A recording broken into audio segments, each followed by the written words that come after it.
Live television पे जगत गुरु मरने वाले हैं, जगत गुरु जो समाधि लेने वाले हैं, अब लोग आलोचना कर रहे हैं, अब लोग मजाक उड़ा रहे हैं। जो लोग हमारे मरने का तमाशा देखना चाहते थे वो लोग थे।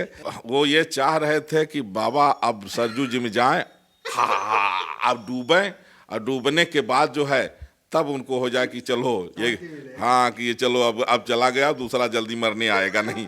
जिन लोगों ने अतीक अहमद को मारा है वो बहुत पुण्यात्मा और महापुरुष हैं। उनको तो अगर हम हमारे जैसे कोई प्रधानमंत्री हो तो मैं तो उनको जो है तो नोबेल पुरस्कार दे दूं। है कि एक अतीक को मारने के बाद, एक अपराधी को मारने के बाद 3 और अपराधी जन्म लिए। एक मुस्लिम अपराधी को मार दिए, 3 हिंदू अपराधी जन्म ले लिए। क्या कराना, तो बड़ी लड़ाई लड़नी पड़ेगी आपको, क्योंकि इतना आसान नहीं है मुसलमानों को देश से निकाल देना। उसका योगदान रहा है। अब वो तो क्या, मुसलमान तो कहते हैं कि हम बराबर के हिस्सेदारी है, न कम न बेस। जितना आपका भारत है उतना हमारा भारत है। भारत में किसी भी ईसाई और मुसलमान का एक रंच मात्र भी कोई अधिकार नहीं। देखिए, हिंदुओं को मुसलमानों का पूर्ण रूप से आर्थिक बहिष्कार करना चाहिए, लेकिन संत समिति ने तो आपका बहिष्कार कर दिया। कहते हैं तो क्या आपको डर नहीं लगता है, या आपको कोई लाइसेंस प्राप्त है जिससे आप कुछ भी बयान दे और आप ना गिरफ्तार हो ना कुछ कार्रवाई हो आप पे? तो कुछ लाइसेंस है तो हमें दिखा दें। लाइसेंस है हमारे पास जी, वो लाइसेंस दिखाएं जहां विवादित बयान देने से आप पे कोई कार्रवाई नहीं होती है। तो योगी जी से नाराजगी है इस चीज़ को लेकर। इतना ही है। नमस्कार, मैं दानिश अंजार और आप देख रहे हैं पीआरबी। इस वक्त राम जन्मभूमि अयोध्या में मौजूद हैं। वही अयोध्या जहां से राजनीतिक माहौल किसी के लिए बनाया जाता है, किसी के लिए बिगाड़ा भी जाता है। और वहीं पे कुछ साधु संत हैं जिनके बयान जो है अयोध्या से काफ़ी चर्चाओं में रहता है, वायरल रहता है। इस बयानों की आप जो है आलोचना भी करते हैं, जिसमें से परमहंस महाराज जी हैं, जगत गुरु। इनसे हम बातचीत करेंगे। अयोध्या में मौजूद, क्यों आपको लगता है कि आप प्रधानमंत्री होते हैं तो कुछ अच्छा होता है देश में? नहीं, देखिए, ऐसा है कि माननीय प्रधानमंत्री श्री नरेंद्र मोदी जी ने, कांग्रेस ने जो 60 साल में नहीं किया उन्होंने 8 साल में किया है। तो मोदी जी से देश संतुष्ट है और मोदी जी का जो कार्य है वो सराहनीय है। कुछ चीज़ है कि जैसे देखिए कि जैसे पत्थरबाजी है बीच बीच में, और ख़ास तौर पर धर्मांतरण और लव जिहाद की घटनाएं नहीं रुक पा रही हैं। तो मेरा मानना ये था कि हम प्रधानमंत्री ज़्यादा नहीं, हमको तो एक दिन अगर शुक्रवार को मिल जाए तो हमने चिन्हित किया है पत्थरबाजों को, हमने चिन्हित किया है उनको कि जो लव जिहाद करने की एक साजिश रचते हैं। तो प्रायः ये जो है तो इनकी जो है रणनीति मस्जिद में तैयार होती है, और ये देश में कितने % हैं और कहाँ कहाँ किस मस्जिद में इनका ठिकाना मुझे पता लग गया है। तो हम कहें कि अगर ये हमको शुक्रवार के दिन 1 घंटे के लिए भी अगर प्राइम मिनिस्टर बना दिया जाए तो मैं इन सबको जो है तो बड़े आसानी से मैं जन्नत की सैर करा दूं। शुक्रवार क्यों चुन रहे हैं? क्योंकि वहाँ जुमे की नमाज होती है, सब तमाम मुसलमान मस्जिदों में होते हैं, तो आप कुछ ऐसा कांड करने का सोच रहे हैं? नहीं, हमारा मतलब ये है कि जितने जिहाद करने वाले हैं ये सब जो है नवाजी होते हैं। तो हमने इनको चिन्हित किया है कि कौन कौन से हैं कि जो बहन बेटियों की हत्या करने में षड्यंत्र कर रहे हैं, तैयारियां कर रहे हैं, एंटी नेशनल नारा लगाने वाले लोग, पत्थरबाजी करने, इनको कहाँ से इनको शिक्षा मिल रही, कहाँ से फंडिंग मिल रही है, तो ये हमने पूरे देश में जो है पता लगा लिया है। तो ये प्रायः जो है मस्जिद में इनकी मीटिंग ज़्यादा होती है। अगर शुक्रवार के दिन मुझे जो है प्राइम मिनिस्टर बनने का 1 घंटे का मौका मिलेगा तो इन बच्चों को जो है ये जिनको जो है तो गुमराह किया जाता है, इनको पहले मैं समझाऊंगा कि भाई देखिए, इंसानियत, मानवता सबसे बड़ा है, मानवता से बड़ा कुछ है नहीं, इसलिए मानवता को देख करके ही चलिए। और ये हिंसा है, तो हर धर्म तो मानवता ही सिखाता है। कोई धर्म ये थोड़ी सिखाता है कि किसी को काट दो, मार दो। अब जैसे कुछ मौलाना, इस्लाम को लेकर के आपकी सोच जो है, बहुत लोग कहते हैं कि देखिए इस्लाम सोच। नहीं, हमारी सोच नहीं, इस्लाम के जो जिम्मेवार लोग हैं, अभी आपको पता होगा कि इस्लाम को गलत आप नहीं मानते? नहीं, इस्लाम को मैं गलत मानता हूँ, क्योंकि इस्लाम में बुत परस्ती हराम है और हम लोग बुत परस्त लोग हैं। हम लोग तो जो है तो पूजा करने वाले मूर्ति पूजक लोग हैं, और वहाँ मूर्ति पूजा हराम है। तो जब हमारे आराध्य की पूजा हराम है तो हमारी उनकी दोस्ती। सबकी अलग अलग आस्था है, तो अगर देश में सब अपनी अपनी आस्था से अपने अपने भगवान को माने तो इसमें आपत्ति नहीं होनी चाहिए। जिस तरह आपकी आस्था मूर्ति पूजा है तो आप मूर्ति पूजा करें, किसी की आस्था अल्लाह में है वो अल्लाह को माने, नमाज पढ़े, तो इसमें आपको क्यों दिक्कत हो जाती है? नहीं, दिक्कत तब होती है कि जैसे हमारी आस्था है जो है तो चिराग जलाने की, और किसी की आस्था है बुझाने की, तो हमारे जलाए हुए का अगर कोई बुझाएगा तब दिक्कत होगी ना। कि जिस तरह से योगी आदित्यनाथ के सरकार में लगातार जो है इनकाउंटर की घटनाएं सामने आई और एक हत्या भी हुई अतीक और अशरफ की, इसको कैसे देख रहे हैं आप? देखिए, अतीक और अशरफ की हत्या नहीं, इसको वध कहा जाएगा। जैसे जो देश विरोधी लोग होते हैं, जो निर्दोषों के हत्यारे लोग होते हैं, तो वो अगर मारे जाते हैं तो उनकी हत्या नहीं होती है, वो वध होता है। जैसे आतंकवादी की अगर कोई अगर मारा जाता है तो उसका वध कहा जाता है। तो अतीक और अहमद ये न जाने कितने निर्दोषों के हत्यारे थे, कितने जो है तो बच्चे अनाथ हो गए, कितनी माताएं विधवा हो गई थीं, कितने लोगों की संपत्ति लूटे हुए थे। तो ये देश में कानून है महाराज जी, देश में संविधान के हिसाब से देश चलता है, जजेस है देश में, तो वो फैसला करेगा ना कि कोई हत्यारा मार देगा और आप मिठाई बांटेंगे? हाँ, अगर मिठाई खाएं अतीक के मरने पे? अरे हम अब अतीक जो है, देखिए, मिठाई नहीं खाए न बांटे, लेकिन अतीक के मरने पर मुझे बड़ी खुशी हुई है और जो मानवतावादी लोग हैं सब लोग प्रसन्न हुए हैं। एक अतीक को मारने के बाद, एक अपराधी को मारने के बाद 3 और अपराधी जन्म लिए। एक मुस्लिम अपराधी को मार दिए, 3 हिंदू अपराधी जन्म ले लिए, क्या कहेंगे? नहीं, देखिए, वो अपराधी नहीं है, वो पुण्यात्मा। तो अतीक को मारने वाला अपराधी नहीं है? अतीक को मारने वाले बहुत पुण्यात्मा। आम गोली चला देता है, ये तो सवाल उठता है शासन प्रशासन पे। वो अलग विषय। देखिए, हमारे कहने का मतलब ये है कि जैसे देखिए, अगर आपकी बहन बेटी का कोई हत्यारा है और अगर आपको मौका मिलेगा, तो अगर आपकी बहन का बेटी का अगर इज्जत लूटा है तो आप जो है तो गुस्सा तो आएगा, आप मारेंगे। अब वो बात अलग है, बाद में आप कानून प्रक्रिया से गुजरेंगे। तो जिन लोगों ने अतीक अहमद को मारा है वो बहुत पुण्यात्मा और महापुरुष हैं। उनको तो अगर हमारे जैसे कोई प्रधानमंत्री हो तो मैं तो उनको जो है तो नोबेल पुरस्कार दे दूं। और अतीक के मारने वालों को आप नोबेल पुरस्कार दे देते प्रधानमंत्री होते? बिल्कुल, अगर मैं प्राइम मिनिस्टर होता तो उनको मैं नोबेल पुरस्कार। कहाँ देश के युवाओं को धकेल रहे हैं, खासकर हिंदू धर्म के युवाओं को? देखिए, ये अतीत से लेके वर्तमान तक। आप अपराधी बनाना चाहते हैं या अच्छे पद पे भेजना चाहते हैं? नहीं, मैं हनुमान बनाना चाहता हूँ। जैसे हमारे हनुमान जी थे, तो हनुमान जी से बड़ा तो कोई मानवतावादी और संत और भगवान का भक्त नहीं हो सकता। लेकिन हनुमान जी ने भी राक्षसों का वध किया, कछ मारेस कछ मर्देस कछ मिलेश धरधूर। तो मैं अपने देश के युवाओं को हनुमान बनाना चाहता हूँ कि आप सत्य पर चलिए, सत्य पर अच्छे लोगों का साथ दीजिए, और जो बहन बेटियों की इज्जत लूटने वाले हैं, हत्यारे लोग हैं, उनको निपटाइए। हाँ, निपटाइए, कानून को मत सुनिए। आप तो अपराधी बना रहे हैं युवाओं को। नहीं, कानून को सुनिए। हम कहते हैं हम तो कानून के दायरे में ही चल रहे हैं, लेकिन आप चल रहे हैं लेकिन आप लोगों को गुमराह कर रहे हैं। और जो मानवता के दुश्मन है, जैसे किसान खेती करता है तो कीटनाशक दवाई छिड़कता रहता है कि कीड़े ना लग जाएं, तो ये जो कीटनाशक दवा, ये दवा है कि जो अपराधी प्रकृति के लोग हैं इनको अगर निपटा दिया कोई, अब बेचारा सजा भोग रहा है, उसको भाई निपटाया है, जो कानूनी प्रक्रिया उसे गुजर रहे हैं। सरकार ने, देखिए, न इसमें योगी जी का कोई हाथ है, न तो भाजपा का कोई हाथ है, न संघ। अब कोई व्यक्ति जो है वहाँ, चूंकि उसको इस बात का तकलीफ था कि इतना जघन्य अपराधी, और उसके पहले वो धमकी भी दे रहा है, उसके पहले उसने धमकी दिया था, उसका वीडियो वायरल हुआ था।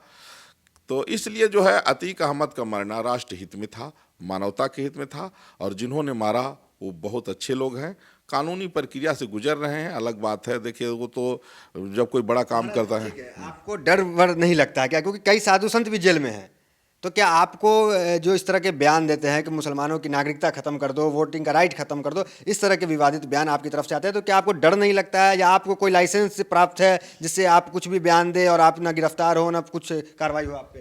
तो कुछ लाइसेंस है तो हमें दिखा दें। लाइसेंस है हमारे पास जी, वो लाइसेंस दिखाएं जहां विवादित बयान देने से आप पे कोई कार्रवाई नहीं होती है। लाइसेंस हमारे पास है परमात्मा के भरोसा का, लाइसेंस हमारे पास है इंसानियत और मानवता का, लाइसेंस हमारे पास है कि गरीबों की मदद करने का। हम जो है, तो आपके बयानों से गरीबों को क्या मदद होती है? कोई मदद नहीं होती है। नहीं, जो नफरत फैलती है, जो सताए। आज आप देख लीजिए, वेस्ट बंगाल में निर्भया जैसे डेली कांड होते हैं, लेकिन चूंकि वहाँ तमाम रोहिंग्या आतंकवादियों को नेशनलिटी मिल चुकी है और सिस्टम में घुस गए हैं, तो इसलिए वहाँ कोई सुनवाई नहीं होती है, वहाँ तक मीडिया पहुँच ही नहीं पाती है। और जहाँ हिंदू बहुसंख्यक है वहीं संविधान की बात हो रही है, जहाँ मुसलमान बहुसंख्यक हो गया है वहाँ डेली अपराध, डेली हत्या हो रही है। मीडिया अगर जा रहे तो मीडिया के लोगों को जाने नहीं दिया जा रहा है। तो मुसलमानों से क्या हिंदुओं को डरना चाहिए? देखिए, भारत में मुसलमान है ही नहीं है। भारत में जितने ईसाई मुसलमान अपने को कहते हैं, ये सब कन्वर्टेड लोग हैं। 4-6 पीढ़ी पहले इनके पूर्वज हिंदू थे, इनको घर वापसी करनी। आपके बयान से तो यही लगता है ना कि मुसलमान से हिंदुओं को डरना चाहिए। देखिए, मुसलमान खूंखार होते हैं, मानवता नहीं होता उनके अंदर। देखिए, हिंदुओं को मुसलमानों का पूर्ण रूप से आर्थिक बहिष्कार करना चाहिए। जब ये पूर्ण रूप से मुसलमानों का आर्थिक बहिष्कार कर देंगे तो इनके अंदर जो कन्वर्जन का और जिहाद का जो इनका ये भूत सवार है वो उतर जाएगा। लेकिन संत समिति ने तो आपका बहिष्कार कर दिया। संत समिति ने जिन लोगों ने हाँ, देखिए, हमारा कोई बहिष्कार नहीं किया। जो लोग खबर दिखा देंगे, संत समिति ने आपका बहिष्कार किया है, आपको तमाम पदों से इस्तीफा देना पड़ा। तो ये आप पे इतना बड़ा दंड कौन दिया? कोई मुसलमान तो दिया नहीं। वो कौन थे? देखिए, कैसे हिंदू थे? नहीं, देखिए, ये तो स्वाभाविक एक प्रक्रिया है। देखिए, आप समझ लीजिए, अभी आपके देखिए मुसलमानों के एक अगुआ थे वसीम रिजवी, जो सुप्रीम कोर्ट में जा करके बाकायदा उन्होंने दिया था कि कुरान में 26। संत समिति ने आपका बहिष्कार क्यों किया, ये बता दिया। हमारा बहिष्कार किया ही नहीं। बाइकआउट किया आपको, जिस तरह आपने पठान को बाइकआउट किया। नहीं, हाँ, उसमें संत समिति में कोई एक व्यक्ति तो होता नहीं है, कोई बैठक नहीं हुई संत समिति की। एक कोई व्यक्ति ने अपने विचार व्यक्त किया था, तो उसमें देखिए, एक कोई व्यक्ति के विचार करने से नहीं होता है। और मुझे जो है संत महासभा के द्वारा जगत गुरु की लिखित रूप से पदवी प्राप्त है, संत महासभा के द्वारा, जिसको पंडित मदन मोहन मालवीय जी के द्वारा बनाई गई थी। तो इसलिए संत समिति का एक व्यक्ति ने चर्चा किया था। अगर संत समिति के पूरे लोग बैठक किए होते करते, और उसमें हमारे यहाँ देखिए, हमारे यहाँ कई समितियाँ हैं संतों की, तो एक समिति ने अगर जो है तो बहिष्कार कर दिया तो उससे थोड़ी होगा। तो क्या कारण रहे होंगे, हम ये जानना चाह रहे हैं। कारण ये है, देखिए, आपसी मतभेद या नहीं, देखिए, होता क्या है कि प्रायः साधु संतों को ये लगता है कि हमें अध्यात्म पर ही चलना चाहिए। मुझे ऐसा लगता है कि अध्यात्म और राष्ट्रवाद दोनों एक दूसरे के पूरक होना चाहिए, और हम राष्ट्रवाद को भी महत्व दें, क्योंकि देश जो है, नेशन इज फर्स्ट, राष्ट्र ही सर्वोपरि है, और देश हितों को देखते हुए हम आगे बढ़ें। तो लोगों को थोड़ा लगा होगा कि भाई ये हमेशा जो है कभी राम मंदिर के लिए अनशन कर रहे हैं, कभी हिंदू राष्ट्र के लिए, ज़्यादा चर्चा में कभी। हाँ, अब थोड़ा सा एक बात ये भी सही है कि जब कोई व्यक्ति अधिक चर्चा में होता है तो थोड़ा सा कुछ लोगों को ये लगता है कि भाई हम लोग ऐसे हैं, कहा हम लोगों को कोई नहीं पूछ रहा है। तो स्वाभाविक प्रक्रिया है ये। देखिए, एक साधारण प्रक्रिया है। इसको जो है स्वामी विवेकानंद जी ने भी इस बात की चर्चा किया था कि ये होता है, अगर कोई पड़ोसी अगर आगे बढ़ रहा है तो दूसरे पड़ोसी को थोड़ा बुरा तो लगता है। तो ये चलता रहता है। लेकिन जो देश की समस्या है, देश की समस्या इसमें ये है कि इस समय ईसाई मिशनरियाँ बड़ी तेज़ी से, उनका लक्ष्य है कि हम भारत को ईसाई राष्ट्र बना लें, और इस्लामिक संगठन भी लगातार जो है जिहाद के माध्यम से भारत को इस्लामिक राष्ट्र बनाना चाहते हैं, और हिंदू बीच में पिस रहा है। जबकि देश का बंटवारा ही हिंदू मुसलमान के नाम पर हो। जब हिंदू कैसे पिस रहा है, हमें समझ में नहीं आता। सब कोई हिंदू है, आपको पहले भी कहा, प्रधानमंत्री से राष्ट्रपति से लेकर उपराष्ट्रपति सब हिंदू है, फिर हिंदू पिस रहे हैं। एक 25 करोड़ मुसलमान के सामने हिंदू कैसे पिसेंगे? इसलिए पिस रहे हैं कि हिंदू जो है ना, जैसे अगर जहाँ हिंदू ज़्यादा है वहाँ मुसलमान खुशी से है। क्यों? क्योंकि हिंदू जो है ना न्याय करता है, ना करने देता है। लेकिन जहाँ मुसलमानों की पॉपुलेशन थोड़ा ज़्यादा हो गई, वहाँ हिंदू घर छोड़ के भाग रहा है, गांव छोड़ के भाग रहा है। क्यों? क्योंकि उनका साफ है, उनको ये है कि जो बुत परस्त लोग हैं वो मुसलमान उनको अपना दुश्मन मानता है। जबकि हिंदू एक समुद्र की तरह अति उदारवादी है, वो विशाल आकाश की तरह उसका हृदय है, वो सबको समाहित कर लेता है। वो हिंदुओं में तो है भाई, चलो कोई बात है, तुम्हारी पूजा पद्धति अलग है, लेकिन आप इस चीज़ को मानते कहाँ हैं? तो आप कैसे फिर संत हैं? पूजा पद्धति, आपके हृदय में मुसलमानों के लिए कोई जगह नहीं है, भारत में कोई जगह नहीं है मुसलमानों के लिए। देखिए, हमारा तो साफ है कि जो गाय का मांस खाने वाले लोग हैं, जो गौ हत्या करने वाले लोग हैं, ये हमारे दुश्मन हैं। आपकी सरकार है, आप बैंड करवा देना। अब देखिए, सरकार जो है, सरकार तो है, लेकिन हमने एक चीज बताया कि हिंदुओं की कमजोरी है अति मानवता, माने अति उदारवादी और अति मानवतावादी। वो अंतिम दम तक ये आशा लगाए रहते हैं कि शायद सुधर जाए, जबकि मुसलमान दुनिया में ईसाई और मुसलमान कभी नहीं सुधर सकते हैं। क्यों? क्योंकि अगर ईसाइयों के अंदर मानवता होती तो 157 राष्ट्र न बनते। अगर वो अपने बराबर सबको अधिकार देते तो वहाँ सबका होता, उनका अलग से राष्ट्र कैसे बनता। अगर मुसलमानों के अंदर मानवता होती तो जो आज 56-57 इस्लामिक राष्ट्र है वो ना होते। क्यों कि जो भी वहाँ लोग थे वो सबको नेशनलिटी होती, सबको बराबर का अधिकार होता। पाकिस्तान बांग्लादेश में रह रहे हिंदुओं को वोट का राइट नहीं है, और हिंदुस्तान में इनकी पॉपुलेशन देखिए बढ़ती जा रही है। यहाँ हम अपने से ज़्यादा इनको जो है संविधान में जगह दिए हुए हैं। तो जब हमने देखा कि ये चाहते हैं कि भारतीय संस्कृति खत्म हो जाए, तब मुझे लगा कि भारत को भारतीय संस्कृति बचाने के लिए संवैधानिक रूप से हिंदू राष्ट्र घोषित कराना। तो बड़ी लड़ाई लड़नी पड़ेगी आपको, क्योंकि इतना आसान नहीं है मुसलमानों को देश से निकाल देना। उसका योगदान रहा है। अब वो तो क्या, मुसलमान तो कहते हैं कि हम बराबर के हिस्सेदारी है, न कम न बेस। देखिए, कम ज्यादा नहीं, बराबर जितना आपका भारत है उतना हमारा भारत है। भारत में किसी भी ईसाई और मुसलमान का एक रंच मात्र भी कोई अधिकार नहीं है। यहाँ जो है हिंदुओं की उदारता है कि हम लोगों ने सोचा कि आप मिल के रहो, कोई बात नहीं। लेकिन जब वो देश विरोधी नारा लगाने लगे और तमाम पाक परस्त निकलने लग गए, जब वो बहन बेटियों से लगातार उनकी हिंसा और लव जिहाद पर उतर गए, तब मुझे लगा इतने, आप देख लीजिए कि अगर आंकड़ा लगाइए कि जनसंख्या विस्फोट पर, तो हिंदू बहुत कम होंगे जिनके 4 से 5 बच्चे होंगे, और मुसलमान जो है अगर कम से कम होंगे तो 1 बच्चा 2 बच्चा वाला मुसलमान आपको खोजे से नहीं मिलेगा। लेकिन अब तो संत भी कह रहे हैं कि 10-10 बच्चा करो।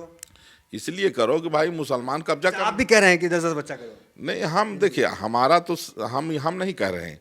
जो लोग कह रहे हैं उनकी धारणा ये है कि भाई अगर हिंदू जो है अल्पसंख्यक हो जाएगा तो मारा जाएगा, और मुसलमान जो है एक तरफ से एक धर्मांतरण भी करा रहा है और जो है बच्चा भी ज़्यादा पैदा कर रहा है, तो कब्जा करने की नीयत है मुसलमानों की।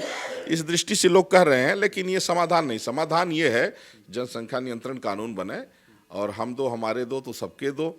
और सबसे बड़ी बात है कि हमारी जो संस्कृति है उसमें ईसाई और मुसलमानों के लिए कहीं जगह नहीं। भारतीय संस्कृति का हिस्सा इस्लाम और ईसाईयत नहीं है, इसलिए यहाँ सनातन की भूमि है। आप देख लीजिए, मान लीजिए जितने भी पहाड़ हैं, हमें तो पता नहीं कि ऐसी कोई संस्कृति है भारत की जहाँ ईसाई और मुसलमान की जगह नहीं है। अगर जगह नहीं है तो वो संस्कृति भी बदल जाएगी। देखिए, संस्कृति जो भारतीय संस्कृति जो अनादिकाल से चली आ रही वो अब कैसे बदल जाएगी? मेरे कहने का जगह तो है भारत में। मुसलमान आज से तो रह नहीं रहे हैं। नहीं, देखिए, ये इनका जो है बीच में अरवा चीन में ही ये घुसे हैं, और यहाँ कोई भी ईसाई मुसलमान सब कन्वर्टेड हैं, और सबको घर वापसी करना चाहिए। देखिए, हमसे तमाम लोग, अभी आपको मैं बताऊं, बहुत सारे लोग मिले, बोले कोई कहता है कि मैं पहले हम वो थे, हिंदू थे, पहले हम ये ठाकुर थे, हम ये थे, सब बताते हैं। कहते कुछ दिन पहले हम वो जो है तो हम लोगों को जो है तो षड्यंत्र धर्मांतरण कराया गया। कुछ लोग कहते मुगल काल में हम लोगों का धर्मांतरण हुआ। तो देखिए, आपको पता होगा कि यहाँ महाराष्ट्र में छत्रपति शिवाजी महाराज के बेटे छत्रपति संभाजी महाराज, उनको 40 दिन तड़पाया गया, कहे कि मुसलमान बन जाओ, कहे नहीं बनेंगे तो बोटी बोटी काट के फेंक दिए। गुरु गोविंद सिंह के 2 बच्चों को जिंदा दीवार में चुना दिया गया, इसलिए कि वो मुसलमान नहीं बने। तो जो मुसलमानों का ये अंदर से, ऊपर से भाईचारा की ये तब तक बात करते हैं जब तक ये कम है, कमज़ोर हैं। जब ये बराबर हो जाते हैं, ज़्यादा हो जाते हैं, तो इनका रूप फिर आतंकवादी का ही रहता है।